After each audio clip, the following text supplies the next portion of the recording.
Today's episode is brought to you by RX Bar. For 25% off your first order, visit rxbar.com/candy and enter promo code CANDY at checkout.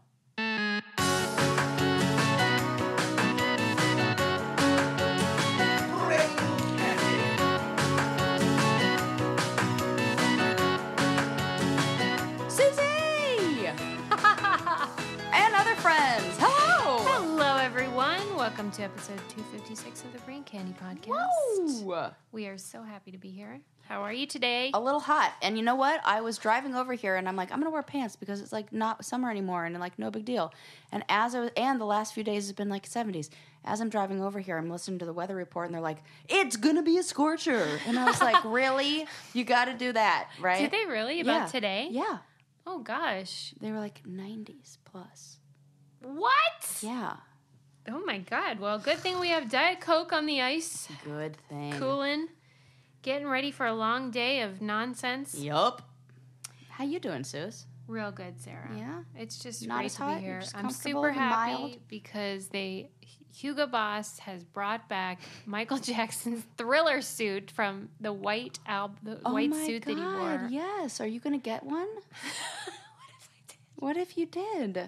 You know what? I'm probably not. They've only Okay. made, I think, 1,000. Oh, maybe that. Yeah. Maybe but not. I mean, who's Hugo purchasing Boss. these? Oh, well, a man of style. I know that. Okay. This is not a sponsor. What if? Right. No, Hugo Boss designed that iconic white suit that Michael wore on the cover of Thriller. Okay. Yes. Where he's like yes, loungy. Yes. Like hand in a pocket. Yes. Yes. And like when people think of Michael Jackson's style, they think of like the red leather. Yeah. Shoulder pads, kind of. The glove. Yeah. All the funky military stuff. Yeah. But we forget about that white suit. Yeah. Which was really special. Yeah. But the Hugo Boss one that they brought back, they made it a slimmer silhouette, but they kept the pleats. Oh, wow. What's your position on pleats for men's Oh, clothing? men's clothing, anti. Women's clothing, I'm pro. Really? Yeah, but only in high-waisted pants that are tailored right for women. Yeah, I'm pro. Like, I like pro I like that look. pleat. I'm pro pleat, but I also think it needs to have like a tie waist too if you're going to have the pleats. Mm-hmm. To kind of create more balance. I don't know. The suit looked really cute, and I thought, okay. Do you have a picture of it? Let me pull it up for you. Let me see that. Because I thought, you know what? I could go for that. I mean, I know it would take a special man. to pull it off. Don't you think? Yeah. Well, I mean, Do you think a white man could do it? I'm gonna have to see the suit. But you know what? It kind of reminds me of like the Miami Vice look. You know, am I right with that? Am I picturing of it? That this like the shirt underneath, if it were a pastel. You can't see the legs in this one, but you can get the gist. Okay, He looks hot. But come on, that's just like a suit. There's nothing it's not as. Okay, I get it. But like, it's just a white suit from the 90s. Yeah, I'm all about it. I know, but like that Hugo Boss probably. How much are they selling that for? 1,100. Oh, that's actually not bad. Right, that's what I thought. Okay, that's fine. I'm okay with that. Yeah. I thought it was going to be like stupid Balenciaga's $9,000 jacket. No. I'm super mad about. Yeah, reasonable. Okay, that's okay. Then because it's a suit, so it's going to be two pieces, right? Yeah. For that, so we're looking at about $550 a piece, and that's well within, Yeah. For like, it's not cuckoo. No, it's not crazy. Did you see how like I'm not spending that. No, come on, we're not fools. I'm not an idiot. Did you see how like you remember on Cheers like those big blazers that they are Rebecca in would wear? Yes, they are back. Baby. they are super back. Are you into them? Yes, I'm into it. I'm really into it. Yeah. I think you would look great in that, and also I love it in the bright colors. Like my idea for an outfit: long one of those boxy blazers in bright red, jean skirt, short skirt, and a leopard print tube top. Ooh. Like crop top. Hot sex in there. Yep. With like sneakers. Like a cool pair of like 90s looking athletic sneakers. I'm into that. I think that would be super hot. Okay. Yeah. I'll work on it. Yep. You'd look great in that. There you go. What did you want to tell me that would make me angry? You said. Oh my gosh. Okay, so I've found some really interesting studies about airplanes and behavior on planes and this, that, and the other. So I was reading one article on CNN, and I couldn't even believe the title. The title of this article said, 1 in 50 people find love on an airplane, studies claim. Okay. So, excuse me, the Diet Coke. She let it rip. A new study from the British bank HSBC suggested that 1 in 15 airplane passengers meet the love of their life on board an aircraft. Okay, that's different. I thought you meant just love, not love of their life. Love of their life. So they interviewed over 8,000 people from 141 countries and did surveys of like 6,000 people from Hong Kong, the United Arab Emirates, the United States, and the United Kingdom. And it revealed that that 1 of 50 of all those people interviewed were married to somebody that they met on an airplane. This is insane. Can you believe that? Nope. It says that the study revealed that over half of airplane passengers have struck up a conversation with the stranger on the plane. I will be in that other 50% that is asking you to please not do that. It said that it's not just romantic relationships that are born on airplanes too. It suggests that 1 in 7 flyers make a lasting friendship, and 16% add a new business connection to their network.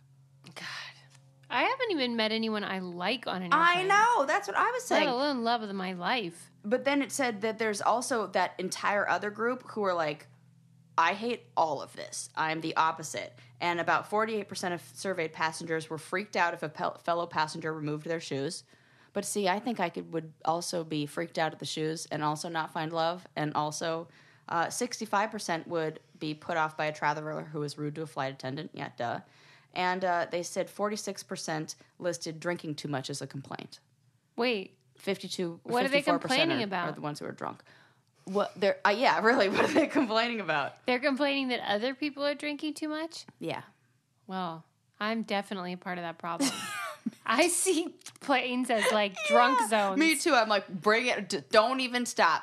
Seriously, keep it coming. It's flying like doesn't to count. England and international where it's free. Well, I don't even know though. This flight is funky. You know how there's no Wi-Fi on it. Oh right, you had to pay for all that extra. I think I'm going on a time machine. I'm not sure. We're going to the past, but they let you ahead of time say if you want like extras, and I already bought everything. 2 bottles of champagne. It's an 11-hour flight. I was like, great. That's not too much. That's not at all. I don't even know if that's enough. Oh my God, that's great. Are they like the mini bottles or like rigs? No, they are not. Oh, get it? Suze, you were on vacation. I encourage it's not all like of that. This. It's more like self-care because I'm going to see my in-laws. Then, you know what? Make it 4. And 2 are on me. What if Adam was like, thanks, Suze? And I'm like, no. Those are both for me. Those are for me. Well, that's what I was thinking. I was like, well, what's Adam going to drink?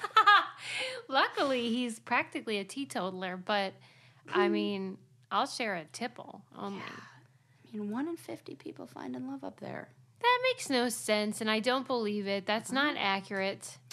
That's what the study says. That is not an accurate study. It's just like HSBC. 1 in 7 make a lasting friendship on that. I'm not talking to anyone on airplanes, and don't talk to me. What's the source? CNN. We're not happy. But I found this article when I was clicking on the article that says this is the dirtiest place at the airport. Ew, and I was like, someone just tweeted it to me. I could not stop thinking about it. How many times do you touch that thing? It's the bin. Yes. The security bin. The security bins have shown to be filthier than toilets. And in fact, the bins have respiratory infection bacteria on them, and toilets do not. So there are other, like you can get a respiratory infection from the bin, and whereas you will not get a respiratory infection. So you're exposed to a wider variety of illnesses with those trays. You know, people that do these studies always compare them to toilets. Yeah. But I'm starting to think toilets are super clean. I am too. I think we should be comparing it to phones. Right. And because everyone sponges. says they're dirtier than toilets. Yeah. Oh, but they are. I see so many people go into the bathroom with their phone. Oh, yeah. Wash their hands. I'm on that hold train. their phone. And I'm like, okay, that phone has so much doo-doo. I mean, come on. I know. I don't mind it if it's my doo-doo. Well, yeah, it's yours. Like, that's no problemo. Yeah. But those security bins, that's all those jackasses in front of me in line. Oh, my God. They're filthy. Ew. But here's the thing. So I was thinking about this, and I'm like, should we even care? Because, like, is that, you know, you always hear those arguments that we are using so much hand sanitizer that it's making these, you know, viruses mutate and become stronger and immune to all that stuff. MRSA. So yeah, maybe we should just like say, you know, like, listen, I never get sick, knock on wood, and I was a nail biter who played in sandboxes, and I'm dirty, gross, like disgusting. I'm fine. So well, one thing that's definitely not dirty is my Quip toothbrush. There you go. And the reason is because they send you replacement heads. And I also think their heads are antimicrobial. Well, probably. Yeah, because it's that bristle material that is. Yes, our Quip toothbrushes are so pretty. They mount to your mirror, but like they're super easy to take off. Yeah, so you can like reposition them. Yeah, and they are sleek and they're electric and they have vibrations that tell you when to switch sides. And everybody that comes over comments on how cute they are because, you know, it's gross, like in the bathroom. Ugh. Like, you know, and you think, what? But this is mounted, and I keep it far away from all the germs. No central. poop particles. No poop. But I love it just because it feels like it does a really good job brushing my teeth and looks great. And that's why we love it. So they're also backed by over 20,000 dental professionals. Well, if 20,000 say it's good. I know. What do you want, 20,001? Quip starts at just $25, and if you go to getquip.com/braincandy, you get your first refill pack for free with a Quip electric toothbrush. That's your first refill pack for free, getquip.com/braincandy. And then they send them, you know, refills whenever you need them. Yeah, man. And toothpaste, as soon as you are running low, you're like, hey, I need some new toothpaste. Oh, yeah, that's right. And the next day it's like, here's your toothpaste. You mean this right here? Yeah, I forgot about that. We got you, boo. Okay, now what do we want to talk about? What's on your mind? How about okay, no, go. No. You. Did you hear about the teen burglar who woke up the people in the house and asked for their Wi-Fi? No, stop. Yeah. Stop. Was this person high? Probably. I think that there was trouble in the brain on that one. Okay. The guy said he, like, pushed the kid down the hall and, like, called the police. But, like, I just love it that he was just, like... And he had done it to another couple... Wait, run me through this, how this goes down. This guy slit their screen, climbed in, for real, like, legit burglar style. He wore a black and white striped outfit. Stop it! No, okay. I was like, stop. He dressed like the Hamburger, too? What if he's got a little sack with money, the little money sign on it, and like a Zorro mask? Yeah. No, and he just they woke up to him in their bedroom asking for the Wi-Fi password, and he had earlier in the evening done it to another couple, and he was like, "I'm out of data." Are you serious? Yeah. This is like a joke. It's not. What is happening?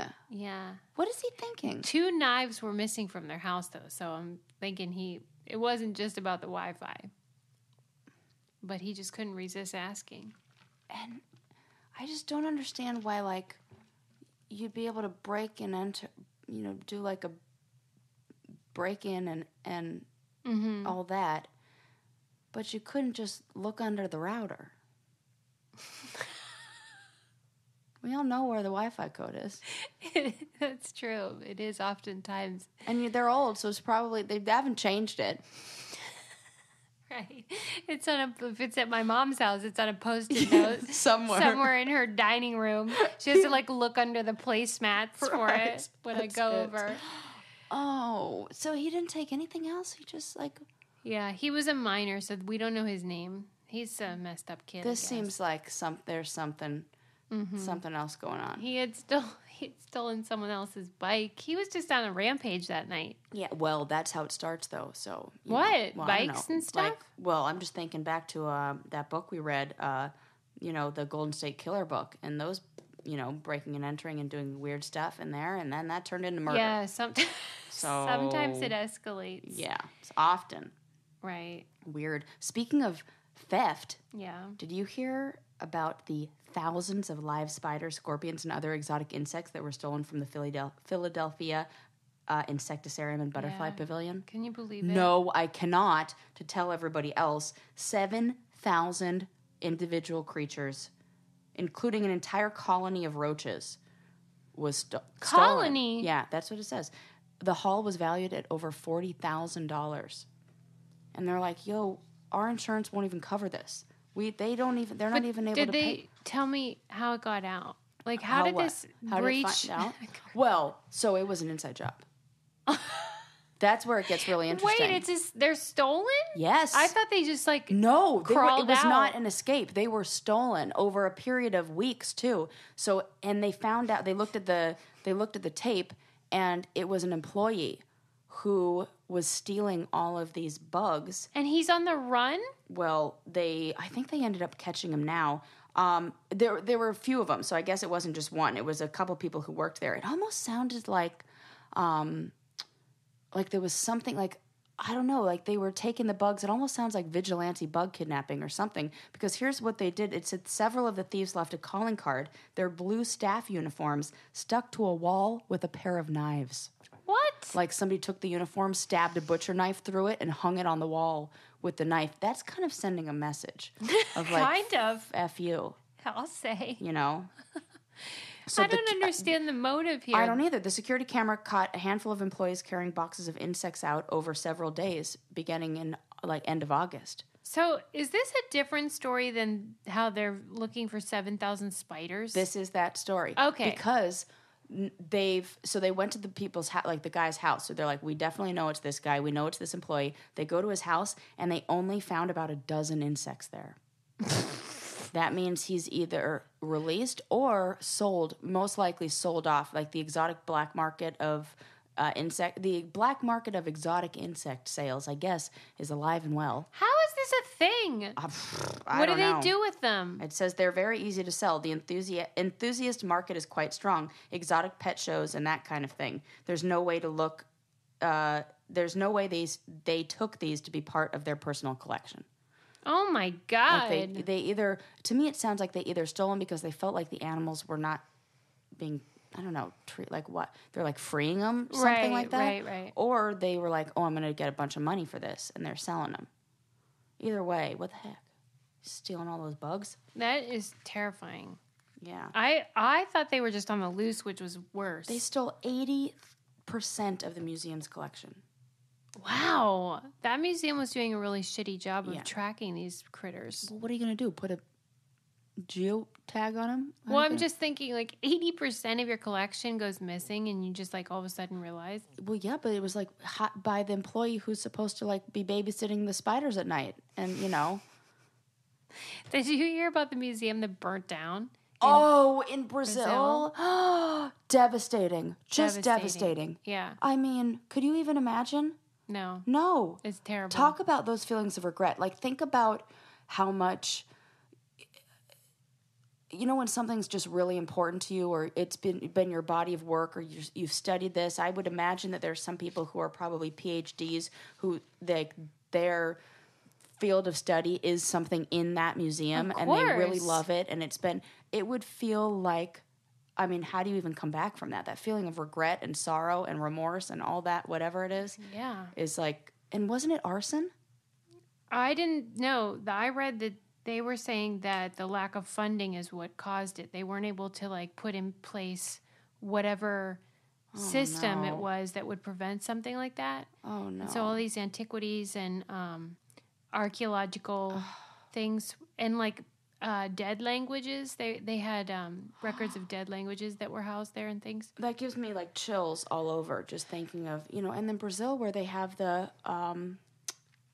untouched people. I'm sure there's a lot of those, cultures, antiquities and stuff that were lost. Right. That's devastating. Truly. I mean, man, that's way worse than some they're bugs. trying to say this is a reason to remember to support your museum's community, whatever, because their work is so important, but oftentimes they don't have the funding they need. Especially in the U.S., I was reading about there are different cuts to the New York museums, and how people don't realize what's at stake. Oh my God. Because it feels like high art Yes, and it like does. kind of like a luxury, but it's not. Yeah, and could you imagine, like, that's really the only, historical records of a lot of things. Right. And archives and things like that. Yeah. And what happens to a culture and to a civilization when you lose history. Yeah. It, like, allows a lot of other people to fill in the blanks of sometimes things that are not true. Scary. Oh, God. I'll tell you about my body of work, though. Tell me. My beach body. Oh, Suze. This is the program that I've been using, Beachbody On Demand, where it's like the Netflix of exercise videos. That's what I always say.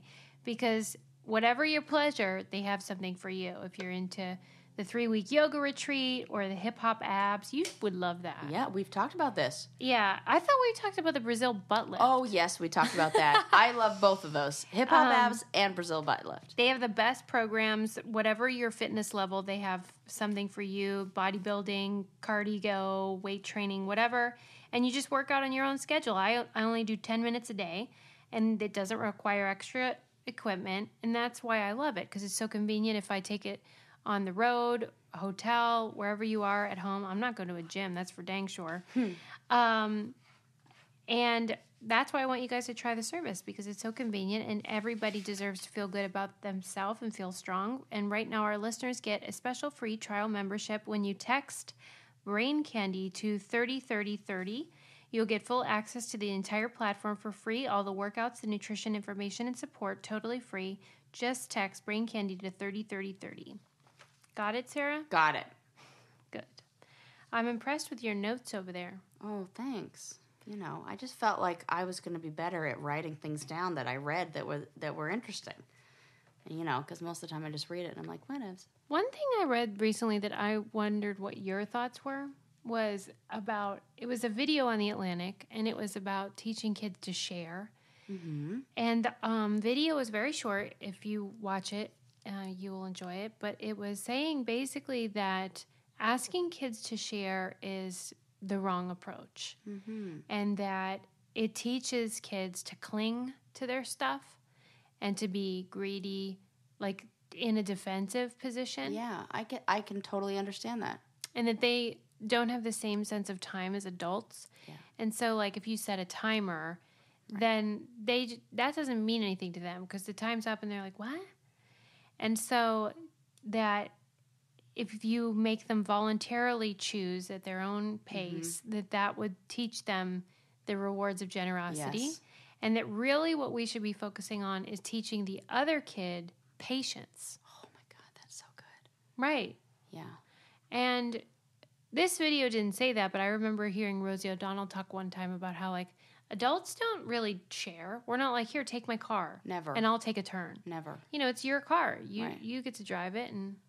But we all force our kids to share all the time. I'm thinking this reminds me of, it's so important to teach the intent behind it, not just the action. True. So I think that's it, where it gets where the breakdown happens. It's like, yes, it's important to share, but you have to know why it is that you're sharing. Why is it that doesn't it feel good when, whatever. You just have to change the lesson. Like I'm thinking, what it reminds me of is how we always tell kids to hug this person. Oh, I am not into that. Me neither. Yeah. And it's more like we should be teaching them, hey, isn't this person a real nice friend of yours? Doesn't it feel good to be around him? Yes. What do we do when, we feel good and we want to share that with somebody else? We give them a hug. Do you think you want to give this person a hug? Yes. Okay, then you can hug them. Sometimes they want a high five. Yeah. And those gestures are just as normal. That's what you can say. What do we do when we really like somebody and I want to give them a high five? Great, give them a high five. Yeah. Yeah, you just have to know the intent, like asking questions. Like, we demand a lot of our kids. Totally, and they don't know why we're doing it. Like, I don't hug everybody. Me neither. You know what I mean? Like, we ask more of them than we even ask of ourselves. I've decided I'm not a hugger. Oh. Like, I don't like doing that. Yeah. I'm a handshaker. Okay. And if I'm good friends with you, but even I just feel I don't really like hugging that, Right. I've only recently begun getting out of that habit. I recently learned a funny term called the thug hug. Oh yeah. Do you know about the thug hug? Oh yeah. With the hands on the back and the pat and the I was like, oh, okay, that's a thing. Yeah. Yeah. I'm not even down for a thug hug. You're not. I just want, like, no, and it's especially, like, people's husbands.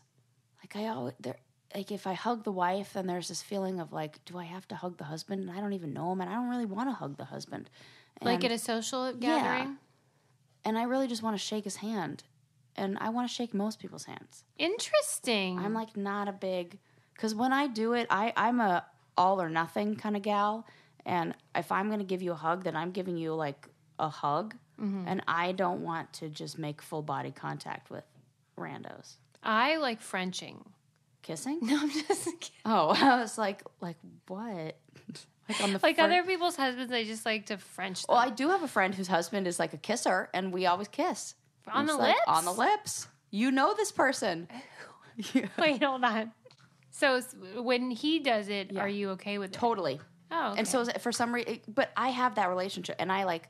Does he kiss everyone, though? Yeah. Or? And I would almost feel like if he didn't, I'd be like, well, what the heck? Where's my smoochie? Where's my smooch? All right. Well, so maybe it's relationship Yeah, specific. totally. And then I have friends who are like European, and like I love a 3. I would rather do the 3 kiss, the cheek kiss, than like Italian style than a hug. I can see why. Totally. It seems less intrusive. Yeah. You know what? Having no boobs and then boobs. Okay. There's a weird like distance that they create. Even though you think like, oh, my boobs are up against someone, it actually creates like a buffer. Yeah. Whereas when I didn't have boobs, it was like you felt like your whole body was. That's how I feel. Yeah. My vagina is practically going to touch you at the same time as my boobs. Yes.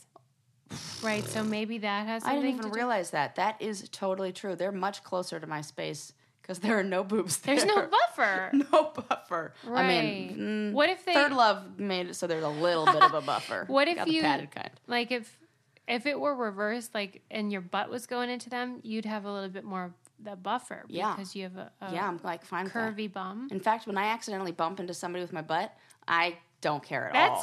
That's it. It's like it's not a part of you. Not a part of me. It's like just big anyway. So it's like, you know, there's that study that somebody did, and it's since been replicated, I'm sure, where if women, they call it a butt bump. And if 2 women are passing each other in an aisle at a store and their rear ends touch, then the likelihood, there's like something like an 80% likelihood that they're going to leave the store within like 5 minutes of that happening. Read that. So I have on many occasions touched butts and been fine staying just where I am and like been aware of it. I'm like, I just touched your butt. Really? And I'm not going anywhere. This makes me want to leave not at all. Interesting. So I'm definitely the one throwing those numbers off. Well, that's the thing though, is everybody has their own situation and what they're comfortable with. And this guy that I interviewed one time, Science Mike, he talks a lot about he loves hugging, but he will never initiate it because a lot of people would feel that that's a violation of their space. So he always says, I'm ready to hug if you want to hug, but I won't ever try to hug you. And I never know whether to go hands up or hands down. I just overthink it. Right. I think it's a delicate dance. Yeah, I'm already nervous about it going in, and it's obvious. I'm awkward. I'm getting nervous thinking about it. What if it's me? I know I'm going to hug you. I want to hug you all the time. Do you overthink that though? No, because I already know our jam, and it's probably going to be. What's happening right now? I'm trying to think of how I hug you. I'm like, if I go into a hug, I think my arms do this number. We do like a 1-up, and I already know that my right arm is going to be on the top. Yeah. And my left arm is going to be on the bottom. Yeah, we got it all worked out. We do. Mm-hmm. See, I already know. No press. And Adam, I can hug Adam. It's like not a thing. Because Adam also, I think he has the same kind of hug approach that I do, where we're both a little awkward. So we like both recognize that in each other, and it's quick, and it's just like a tap, tap. Okay, we're good here. Yeah. That's great. Yeah. I'm going to get a picture of you two. Yeah, you should. Because it looks very like, okay, we did that. We did it. We're done. Each other. It's fine. Crossed it off a little. We're good. Okay, moving on. Well, because it's very quick. Since Adam and I work from home, he's here more than like most partners would be. Right. So you're around him a lot more totally. than like maybe another husband. Yeah. That's funny. I'm glad you guys have sorted that out. We did. We also. But if Adam came in for a kiss, I would be like, "Whoa, buddy, on. not okay." That would be real weird. But if he offered you an RX bar, I'd be like, I'm in. I'll take one. I will take one. I'll take.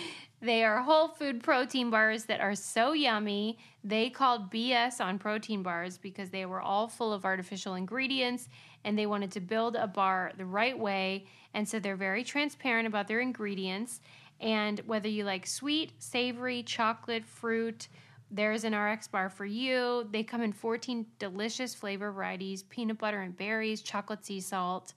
Oh, that's the best one. I know. Chocolate sea salt. It's the perfect amount of salt on the top. Chocolate chip. Peanut butter chocolate's really good too. Yeah, they have a lot of good flavors. And they, like they said, they don't have the artificial stuff in there. And so if it's breakfast on the go or a snack, I keep them in my car because you never know. Mm-hmm. Pre or post workout, just throw in your bag on an airplane, whatever you're gonna do, why don't you take one? And you can get 25% off your first order. Visit rxbar.com/candy and enter promo code candy at checkout. That's a funny thing. That I was just thinking that. Candy. Right? It's like health of a bar, and then we're like, candy's the code. It tastes kind of like candy, so there you go. 25% off your first order, rxbar.com/candy and promo code candy at checkout. You know how we were talking a while back about how the CDC said that you gain, or like you're consuming an extra like 3,500 calories a month from eating at the office? Yes. Remember how we did that? Yes. Well, I brought an entire box of RX bars because I had one, and I was like, I'm going to just be different. I'm going to leave these at school.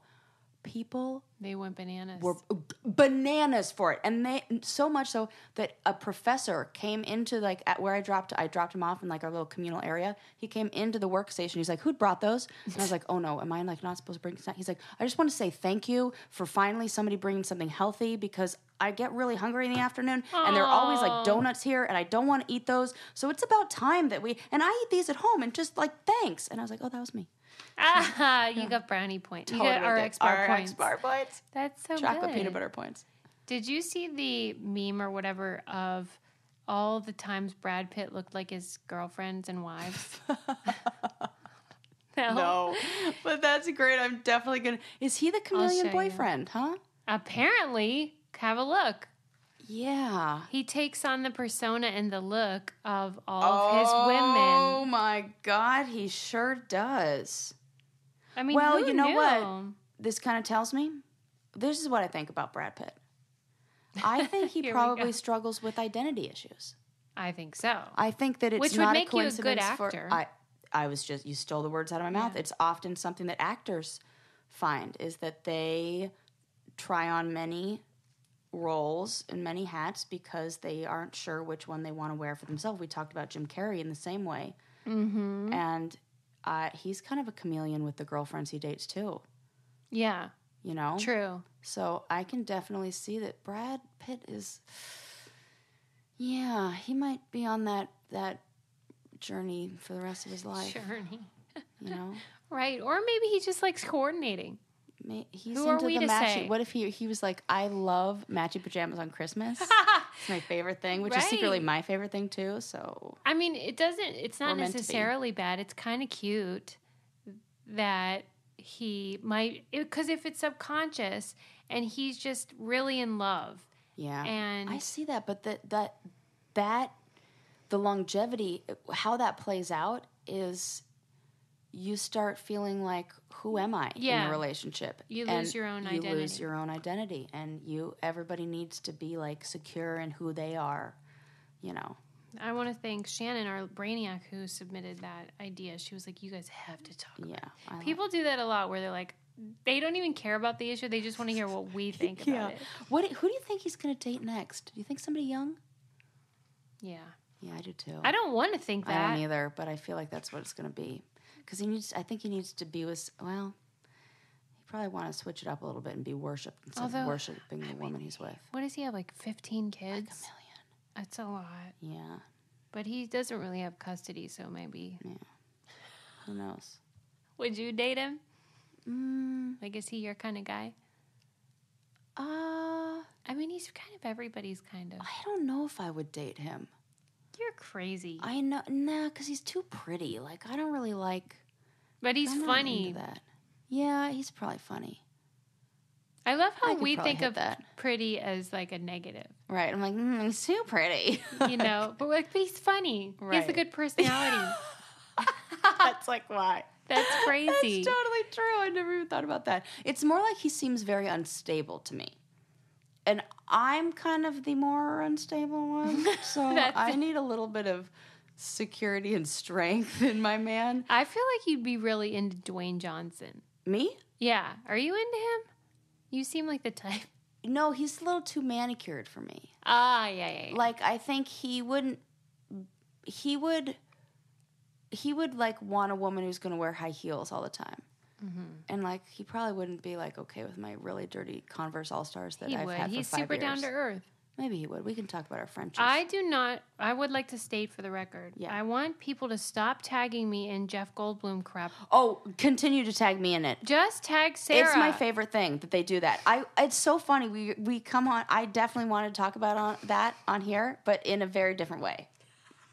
I wanted to thank everyone because it makes me feel like one day he's going to be like, who is this Sarah Rice? And why is she so interested in what I'm doing? Yeah, but to me, it's kind of like the Brad Pitt thing where I'm just your accessory. So I don't like Jeff Goldblum. He's fine. I love him. But I don't have a crush on him. You want to talk about Ken Olin or Patrick Fabian. Yeah. I think they just know that I'm like half in, half out of the, social media world. So they like know that the information's going to get to me if they go through you. Like, you're going to, I don't know, probably bring it up on a podcast or something. Like, where would they get that idea? Right now. But it just makes me bonkers because I'm like, people don't even care what get out! I'm serious. No, they love it. Sarah, hear me. Yeah. Oh, okay. I'll validate who you're saying. It sounds to me like what you're saying is I've been enveloped into Sarah's identity, and I am my own woman. I see. I mean, but Jeff Goldblum's fine. I know, he's great, and they probably tag you in a lot of like religious stuff. I love how you can't even think of anything that is my own. They do tag me in Cheers things. Cheers stuff. Okay, I really appreciate that. I almost tagged you in something really funny, some political thing the other day, but I was like, somebody probably already tagged her. Yeah, there's a lot of that. Yeah, see? It goes on. Nobody tags me. They tag me when challenge stuff happens and Jeff Goldblum. Well, that's it.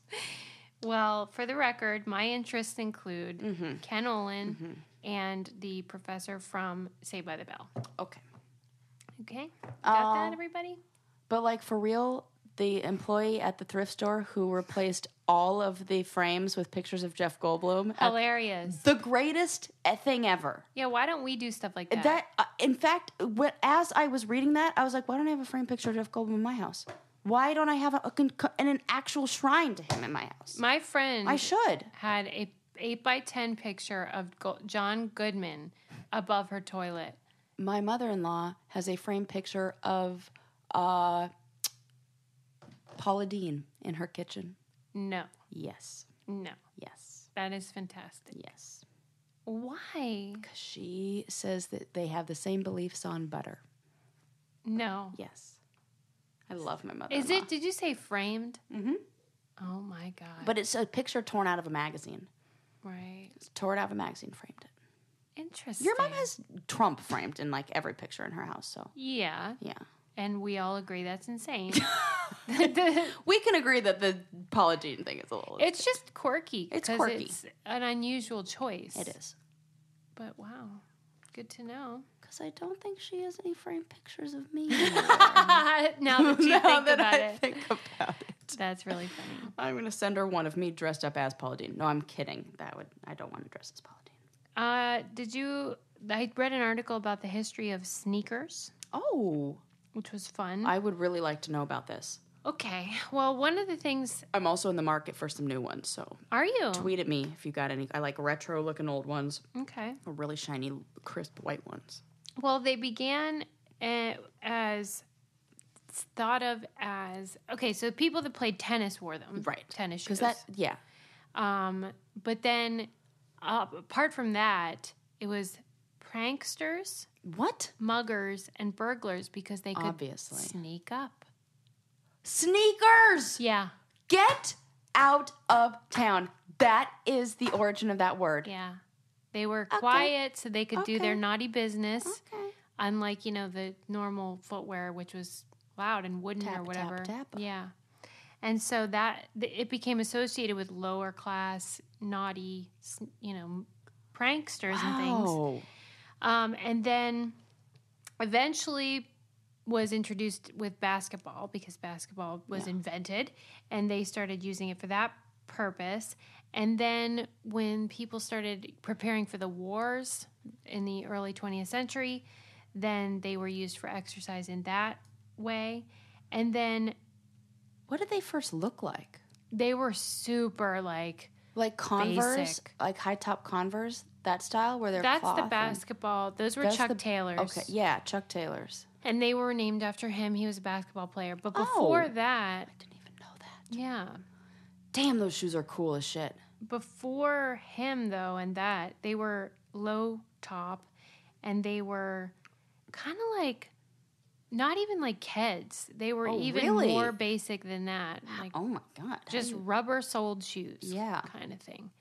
And then, of course, they were sporting equipment, but then there was a shift in like the 80s with breakdancing and stuff when they became a cultural expression. Yeah. And it was talking about the ways that people used their tennis shoes to, for tribalism, like where I'm in this group and you're in that group. Totally.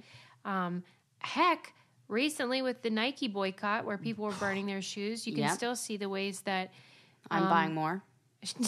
that shoes are in this weird conversation about politics.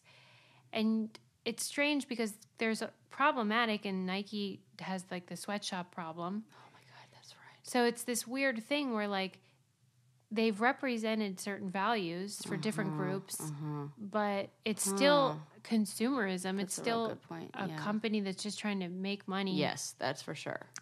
So that was interesting. I will have to find out where that article was, and I will put it in the newsletter. If you want to sign up for our newsletter, you can go on thebraincandypodcast.com and sign up. And we just send it out once a week with some of the links from the articles. I mean, and I would imagine that for a long time they were only men's tennis shoes. That's a good point. Although women did play tennis. So yeah.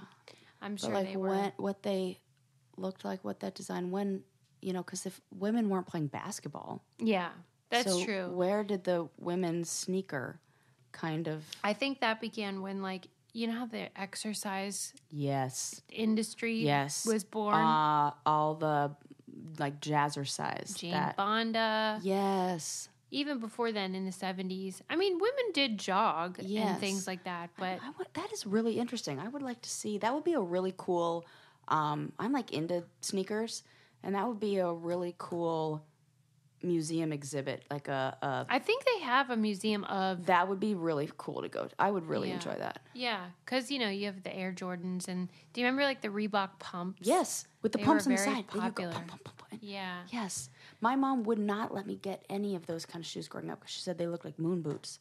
And instead I was forced to wear Converse All-Stars. Well, they do look like moon boots.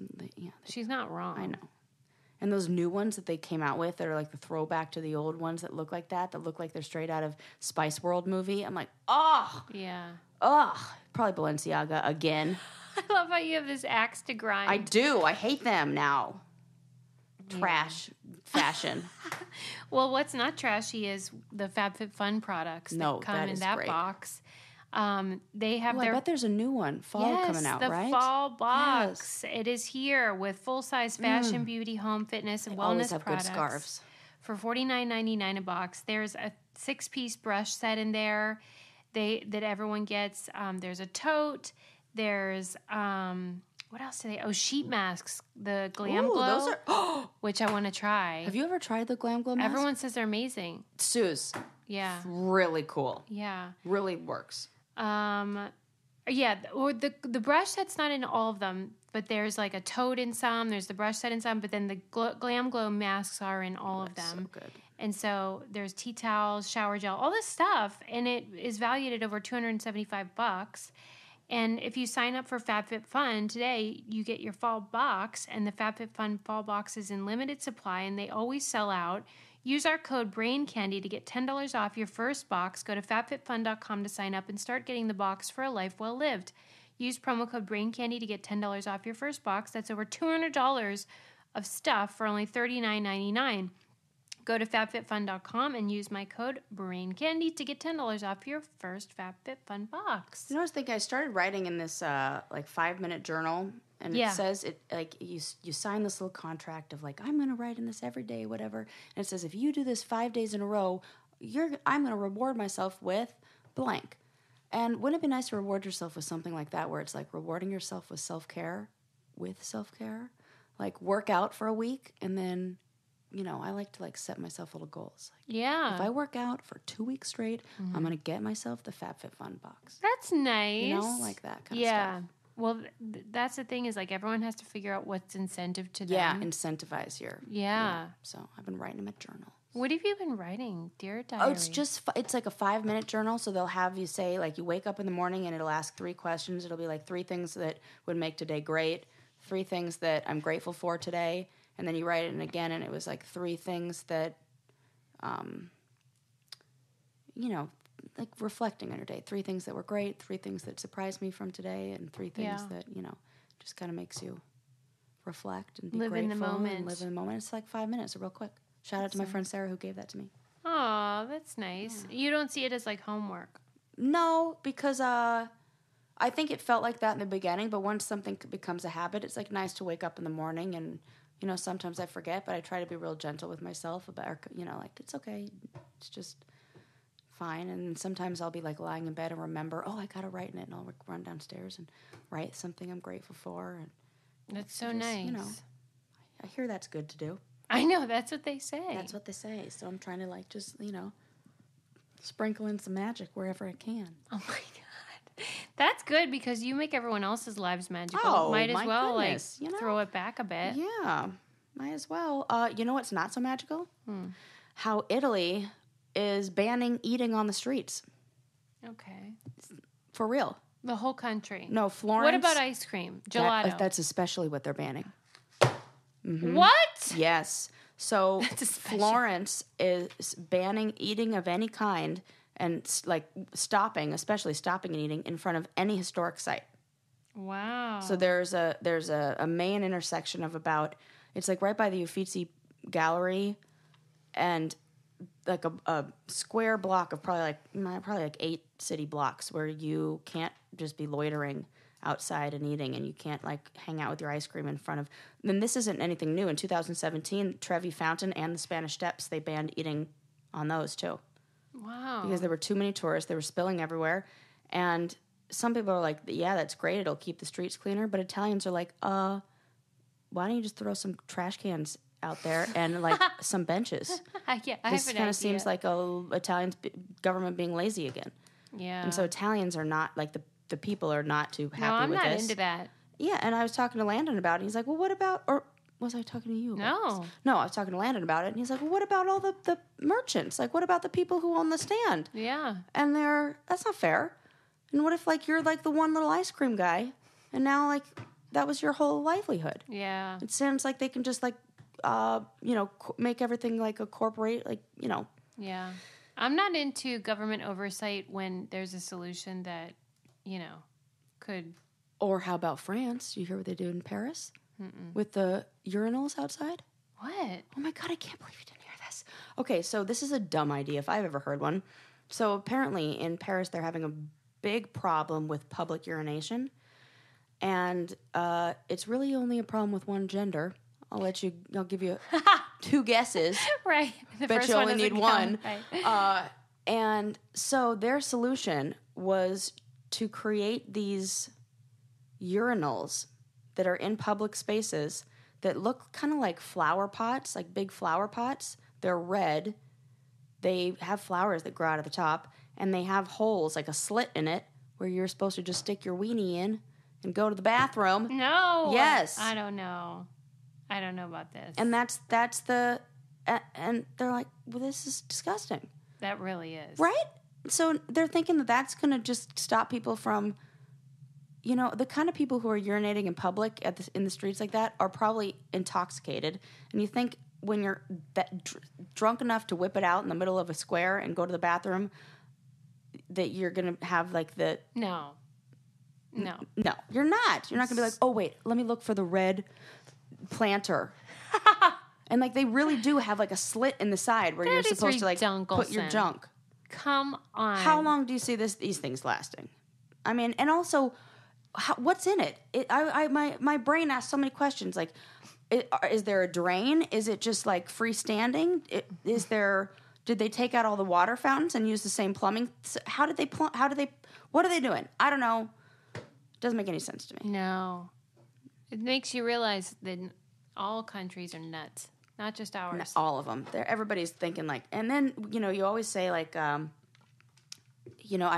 heard you say this a few times, like that's what happens when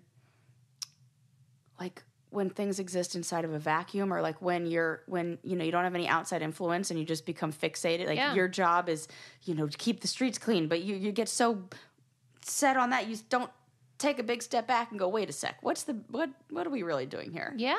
It's like groupthink syndrome. Groupthink, thank you. That is the exact thing that I was trying to get out. That is what you say. And that's even what you see with like celebrities, where like nobody wants to be the one to be like, yeah, the emperor's not actually wearing clothes. Yeah. It gets like, yeah. And so it's so good to, make sure you have those voices. That's crazy. Really? Because it's hard to believe that even happens, though, because like on TV shows, it's the opposite, where like, the writers are just trying to make something funny, and then the network will come in and be like, yeah, but why is she on a bike? And they'll ask all these questions, and you're like, just let me do my job, or whatever it is. Right. That's a good point. Then when something does get put out, you think, how did that get on there? Right. Like there was a movie we were talking about, I think it was a kid's movie, and we were just thinking, how did that make it through all the red tape? Right. When you know how many things get cut, or like Roseanne gets canceled or whatever. We did just talk about a movie like this. We're like, how is this a premise for a movie? Yeah. I can't remember what it was. Me either. We talk a lot of stuff. I know, and see, that's the problem. If we hang out outside of the podcast when we're not recording, we're like, what did we even talk about? And where? Yeah, I never know whether it was private or whether... I just assume everything we say to each other is... Well, there's no difference. None. So it's really just filling you listeners in. Yeah, you just have to sit there and deal with it. Oh my gosh, that's so funny. I read an article about portraiture. Oh, okay. Yes. And it was talking about kind of like how it began and all this stuff. But in the article, there was an image of a guy. Let me try to pull it up while I talk. Who basically took the first photographic portrait of himself. So, selfie. Kind of, but like, it wasn't like he was holding the camera. Well, not be. He had to like pose and then click the thing with the flash. Yeah. And I want to know if you think this guy, I hope I can find a quick, if you think he looks like someone that we know. Oh my gosh, I love this. And he's super hot. Super hot, okay. And you think, oh my God, his name was Robert Cornelius, and he was working with pictures and film and all that stuff, and he made this picture, and he looked so moody and dreamy in it. Hold on. Moody and... Here we go. Okay. Oh, you know what? It does look familiar. You know who I think it looks like? It looks a little bit like Devin from The Challenge. Is that who you're going to say? Yeah. Yes. So glad we guessed the same person. It's weird. It totally is that kind of look. Like handsome, but not like Brad Pitt handsome. Like I want to be your wife. Totally. Yep. Approachable. Mysterious. Wouldn't care if you wore high heels or flats. For sure. May he rest in peace. May he rest in peace. It's probably wonderful. I can't believe you got it, but it's because it looks just like it does. I got that. Wow, I'm so glad that's the one you were thinking. Yeah, there were some other things in the article that was talking about Sojourner Truth. Do you know her? The ex-slave who became an abolitionist and stuff. And there was a portrait of her done, and then she would sell it, at her events and stuff. And she said, I sell the shadow to support the substance. Ooh. And I love that line gosh. because so have I. That's great. I do the same thing, Sojourner. Huh. And So interesting. That was almost like the first headshot that she was like printing out her picture, and I would imagine like giving it was her whole body. Whole body, okay, but, you know. Yeah. Body shot. But yeah, that was... And I just thought, I like that idea that sometimes you have to sell the shadow to support something bigger. Mm-hmm. You know? Because sometimes I feel like that. I don't always love talking about like reality TV or The Challenge. Yeah. I wish sometimes I could put it behind me. But then I think, well, Sojourner Truth was selling her friggin' headshots. There you go. So what now? I don't know. What do you think? Where is that photo now? Of Sojourner Truth? Or the guy? Oh, good question. It's probably in a museum, but like it was in the article I read. That's how I saw it. Yeah, interesting. Yeah, but whatevs. That's my portraiture story. I just really wanted to see if you thought it looked like Devin. It sure does. Hold on. Took long enough. Hi, we're back. Yeah. I had to push pause for a second. Yeah.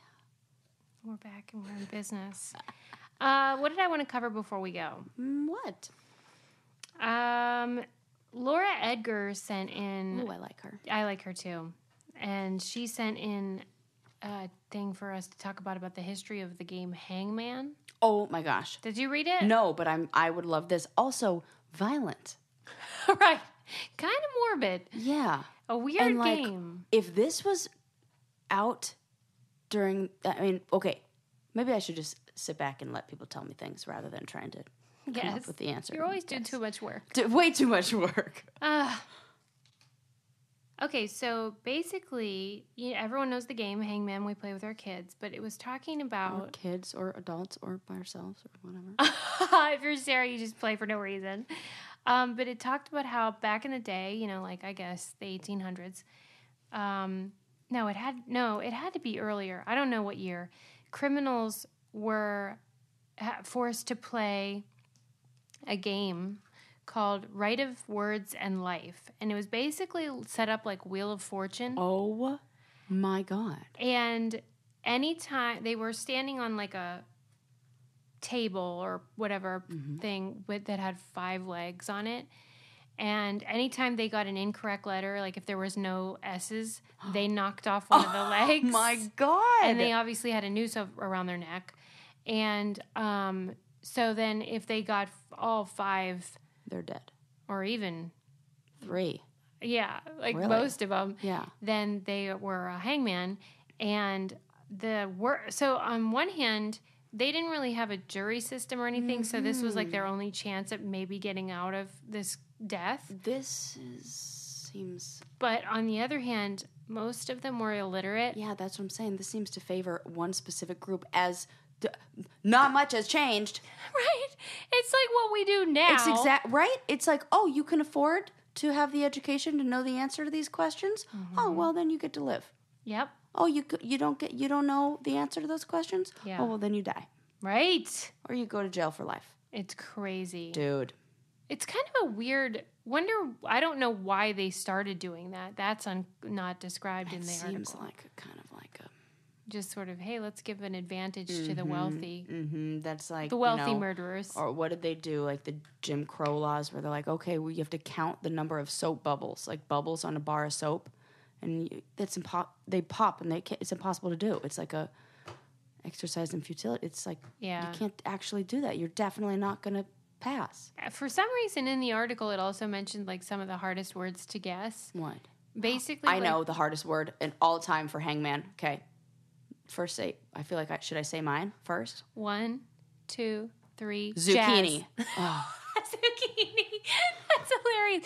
But you're on the right track because it's the Z. And the double C's and the and it's limited letters. So Z-U-C-C-H-I-N. There are only a few letters, so you can go through almost all the other ones, and they're vowels that aren't. That's a good point. There's no A, there's no E, there's no O. Well, jazz and other such words that end in Z are hard because... Oh, jazz. Is that what you said? Yeah. Even if you got the A, you're probably not going to guess J. Yep. And you're definitely not going to say Z. Nope. So that would be hard. Yes. And any word. But you had the right idea because zucchini starts with a Z. Mm-hmm. It's always my go-to. Oh, you're an asshole about gaming. Well, you play to win. Dog-eat-dog world out there.